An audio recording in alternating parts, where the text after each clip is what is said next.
I'll be honest with y'all, my May TBR is not that much different than my April TBR because I just had way too much going on last month and I got into a bit of a reading slump. So I am changing some things up in the month of May to kind of reclaim my reading and make it enjoyable again and break free of this reading slump.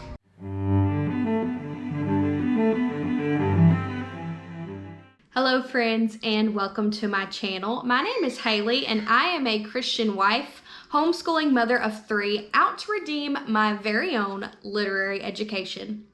Which means that occasionally I really overwhelm myself with my reading, try to do way too much, and put myself into a reading slump where I don't really finish that many books at all, and that is what happened to me last month in the month of April. So last month I hosted the Enchanted April read-along, which was so much fun. That is one book I read last month, I finished. I'm so glad that I did. You can find the live discussions for that over on my Enchanted April read-along playlist. So I did finish the Enchanted April. Another required reading that I had, because I am a book club host for an in-person Christian women's book club, is Gospeler by Willie Robertson. I really enjoyed that book. That is kind of his testimony, but also his practical tips on how to be a gospeler, which is someone who freely and openly shares the gospel with others.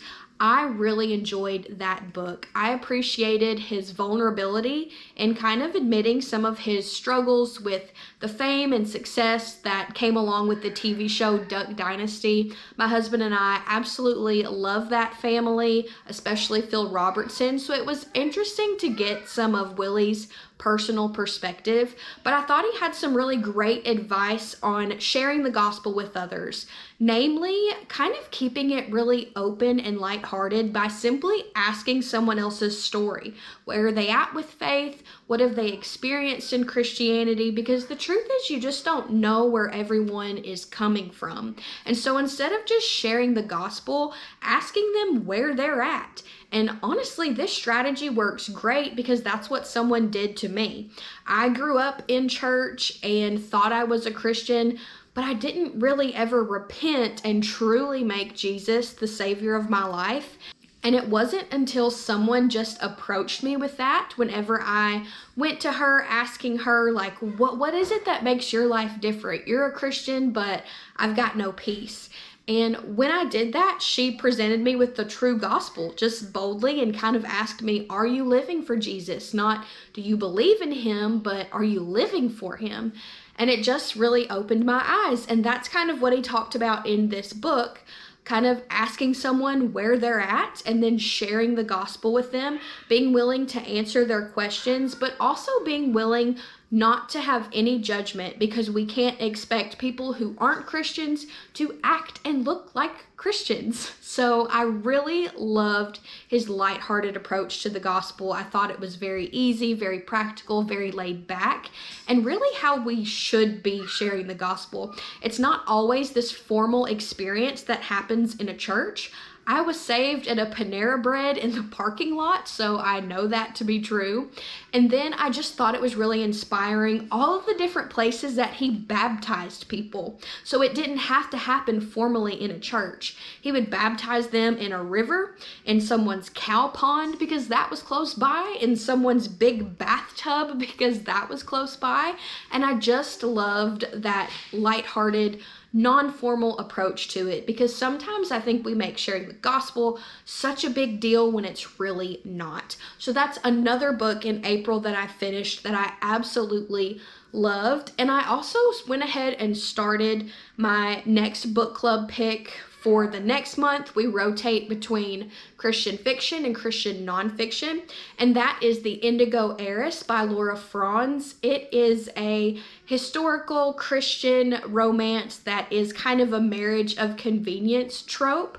I really like it so far. It's one of those books that I'm going to enjoy while I'm reading it, but I probably won't ever go back to it again. But I do like it. So needless to say, that's pretty much all I got to in the month of April.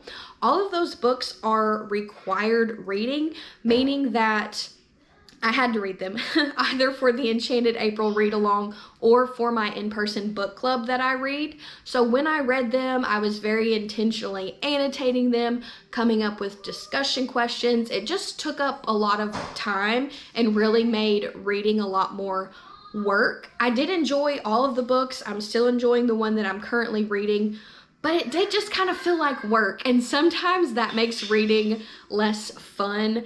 And I think I just had too much going on at once. And the only reason I started the Indigo Heiress was because it's so long that I didn't think if I started it on May 1st that I would finish it by our book club meeting. So that's why I kind of had 2 extra book clubbish required readings this month. And it was just too much, honestly. And I kind of have way too many books going on in the background. This occasionally happens to me because of the way I structure my reading life. So I kind of always have a bunch of different types of books going on at once. I always do one really big background classic. I always have some kind of motherhood or homeschool nonfiction going on. My mother academia, so I'm reading Greek mythology.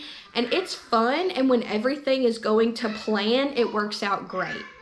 But when I add in a lot of extra like I did this month, everything got backed up and I didn't get to finish it. So I'm doing things differently for the month of April. The very first thing I'm going to do before picking up a single other fun read is just work on the reads that I'm currently getting through. One of those is Anna Karenina, which I started back in February, and I'm still only halfway through. And this, as much as I love this book because I love Leo Tolstoy's writing, I love his ability to create these really real characters with raw emotions and experiences. This is just not something that you experience in a lot of modern writing and modern books. So I love this book, but in the middle of it, it's kind of slowed down a bit. And this is a slower read, and I am enjoying it, and it's really long. It's like almost 1,000 pages. However, because I've only dedicated a little bit of my reading day to this book, I'm still not even close to done, and I've been reading it for a long time. I'm ready to be done with this book. So before I pick up a single other extra fun read, since I've finished The Enchanted April by Elizabeth von Arnim, I am dedicating all of my fun reading time to Anna Karenina. I'm ready to be done with this. This feels like a winter book to me. It's spring and summertime now. I'm a very seasonal mood reader, and this just isn't fitting the bill anymore. So I'm ready to finish it up. So I'm focusing heavily on this book, and I plan to finish it within a week. That is my goal. So fingers crossed, y'all pray for me. We're going to finish Anna Karenina this very first week of May. And then the other book I've been reading for a long time is Towards a Philosophy of Education by Charlotte Mason. I don't just make a lot of time for this book. I've only been picking it up very sporadically, but I do have some other homeschool reads that I want to get to here pretty soon. I recently did a video on 4 homeschool books I want to focus on this summer. One of those was Towards a Philosophy of Education, but I'm ready to be done with it because I really want to start The Wholehearted Education by Clay and Sally Clarkson. But I do not want to start that homeschool book without finishing this one first. So what I'm going to do is put my current devotional reading on pause. So I'm not going to pick up another devotional. So after my Bible time, I'm going to focus on Towards the Philosophy of Education. And then during my Mother Academia time, which has been reading the Delaire's Book of Greek Myths, which I'm really enjoying and having fun reading, I am going to replace that Mother Academia with Towards a Philosophy of Education until I finish it. I also plan on finishing this book the first week of May because I'm tired of it. I've been reading it for too long and I'm ready to get rid of it. So basically my reading structure for the month of May is changing from very organized, a lot of different things going on at once, to very minimal and only a few reads going on at a time. So after getting some of those reads officially wrapped up and out of the way, I'm then going to focus on what was my April TBR, what is once again my May TBR, these fun books I've been meaning to get to for a long time. Instead of trying to read multiple at once, I'm going to just read one at a time this month. I really want to reset my reading life. I kind of want to get out of this reading slump. And so one thing I'm going to do is change my reading strategy and just read one fun book at a time. So the first one that I want to get to is The Fellowship of the Ring by J.R.R. Tolkien. I'm so sad that I have still not read this one yet. Tolkien is my male author of the year, and I loved The Hobbit. The Hobbit actually broke me out of my last reading slump, and I have a feeling that The Fellowship of the Ring is going to do the same. So I cannot wait to get to this one. And after I finish that one, I'm going to finally pick up Why Literature Still Matters by Dr. Jason Baxter. This is a really short book that is 77 pages long. And something about a short book feels really good when you're in a reading slump, because when you finish it, you can feel really accomplished. And I have a feeling that I'm gonna fly through it when I pick it up. So as soon as I'm done with The Fellowship of the Ring, I'm gonna pick up Why Literature Still Matters. And then my next book I'm going to pick up is for my female author of the year, and that is The Blue Castle by L.M. Montgomery. From what I know of this one, it is about a girl who gets a medical diagnosis that basically says she doesn't have much longer to live. So she changes up everything, she finds some romance, and something about this must happen in a blue castle, which kind of gives me the Enchanted April vibes, and I loved that book, and I'm kind of ready for something like that again. So this is the L.M. Montgomery book that I'm going to pick up in May. And then the final two books on my TBR, I hope I get to them because they're library books. So I have to return them within a month, so that should kind of press me to read them. The first one is a Virginia Woolf book, and that is A Room of One's Own. As far as I know, this is probably Virginia Woolf's most popular book. I've never read it. I've never actually read anything by Virginia Woolf. But when I read Elizabeth and Her German Garden last month or the month before, Virginia Woolf was mentioned in the afterword because she loved Elizabeth von Arnim's work. And Elizabeth and Her German Garden was originally titled A Garden of One's Own, which is kind of a play on A Room of One's Own. That book came before this one, and when I saw it at my library and saw that it wasn't very long, I thought I would give Virginia Woolf a try. I feel like she may be a bit too feminist and a bit too modern for me. Not that I'm against women's rights, but y'all know what I'm saying. So I don't know how much I'm gonna like her. I don't know how much I'm gonna like her writing. Of course, she lived in a different time, so women's rights then are very different than women's rights now. But I'm not sure what I'm gonna think about her, and I just want to try it for myself before placing any judgments on her. So if y'all have read any Virginia Woolf, please let me know in the comments below. Did you like her? Did you not? Do you think I will like this? Or probably not, because that will encourage me to pick it up, whether you think I'll love it or whether you think I'll hate it, honestly. So we'll see. And the last book that I have on my May TBR, which is just a fun book, is called Living with What You Love, Decorating with Family Photos, Cherished Heirlooms, and Collectibles by Monica Rich Kosann. And I love getting coffee table books from the library. So books that I may not necessarily read every word of, but I just love to flip through. And every month I've been checking out a decorating book.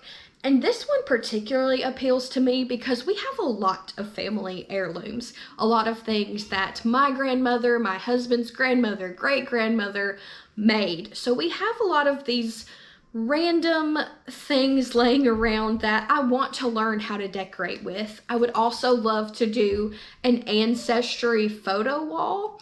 I'm getting ready to repaint the whole house, and I think this book is really going to inspire me to do that and just let my home be its own instead of going for some particular popular style, just working with what we have and creating a beautiful space with that and with our family heirlooms, which are very precious to us. But I'm excited for this one. I really love the pictures. It's not a perfectly curated style, which I actually really like, so I'm excited for this one as well. And like I said, I'm probably not going to read every word of this, but I'm definitely going to get some decorating inspiration from it. So that is all I have for the month of May. I'm actually really excited for this reading reset. I love having a structure and having a plan, but sometimes when life gets busy, that just gets thrown out of whack and you got to do things differently. So I want May to be a really restful reading month and just a really fun reading month to make me fall in love with it again, to make it not feel like such a chore or a job, because I think being on BookTube can kind of do that, or even being a book club host can sometimes make reading feel like a chore, and I don't ever want to do that because I love to read and I don't want to put a ton of pressure on myself to read hundreds of books every year. I want to read books that I enjoy, intentionally think about them and let them soak in. So that is the plan for the month of May. Please in the comments below, let me know if you have read any of these books. Let me know what you're reading for the month of May, what tips you have for breaking out of a reading slump. And Lord willing, I will see y'all next time. Happy reading, friends!